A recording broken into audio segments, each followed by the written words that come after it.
Alors, si on résume sur notre homme d'Amérique ici, qui est âgé d'une vingtaine d'années, on a vu aujourd'hui dans le vidéoclip 3 problèmes, 3 dommages causés par 3 organismes différents.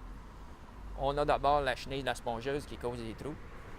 On a les phytopes qui sont des acariens qui causent des petits fuseaux à la surface des feuilles qu'on appelle des galles. Et on a le puceron de l'homme. Dans ces 3 organismes-là, je vous dirais que le puceron de l'homme est peut-être celui qui entraîne le plus de dommages ou le plus de nuisances en milieu urbain. Tout simplement parce que quand vous avez plusieurs colonies de pucerons dans un arbre comme ça, le miel-là va s'égoutter et va tomber sous l'arbre.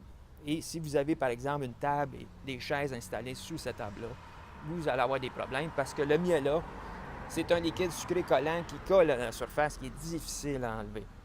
Encore pire quand vous avez une auto de stationner sous un arbre comme ça qui est très gros. Donc, il y a 3 problèmes. Aucun des problèmes n'entraîne la mort de l'arbre. Et nous, les entomologistes, souvent, on utilise une méthode qu'on appelle la méthode des 20 pas. Ce qu'on va faire, on va s'éloigner de 20 pas de l'arbre et on va essayer d'en tirer une conclusion à savoir est-ce qu'on devrait ou non traiter ces 3 dommages-là qu'on ne peut apercevoir aujourd'hui dans le vidéoclip.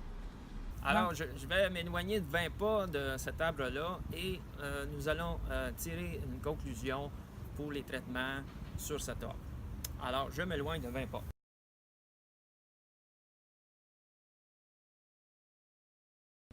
Alors, on est rendu à 20 pas de notre homme d'Amérique.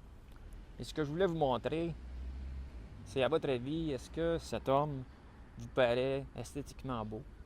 Est-ce que vous voyez les dommages qu'on a vus en plan rapproché tout à l'heure? Ma réponse, c'est l'arbre me paraît excessivement en santé. L'arbre me paraît beau. Et à peu près aucun des dommages qu'on a vus tout à l'heure n'est visible.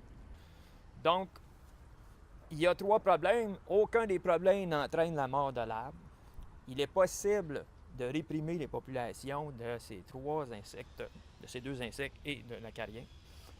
Cependant, dans le volume, on ne suggère pas de traitement. Ce qu'on vous suggère, c'est, de faire des recherches sur Internet pour voir à utiliser des méthodes qui sont, d'un point de vue environnemental, à faible impact, ou de faire affaire à des consultants entomologistes ou des arboriculteurs certifiés qui pourront vous donner des conseils pour diminuer les niveaux de population des 3 organismes dont on a parlé aujourd'hui. En terminant, je vous invite à vous procurer notre volume Insectes des arbres du Québec, coécrit avec 2 auteurs, Christian Hébert et Louis Monneau, ainsi que votre humble serviteur. Dans ce volume-là, vous allez trouver les 3 espèces dont nous avons parlé aujourd'hui sur l'homme et vous allez avoir des photos qui vont vous montrer un petit peu tous les espèces dont on a parlé aujourd'hui, ainsi qu'une description du cycle évolutif, les dommages et les conséquences pour votre arbre. Merci d'avoir été là et à une prochaine fois.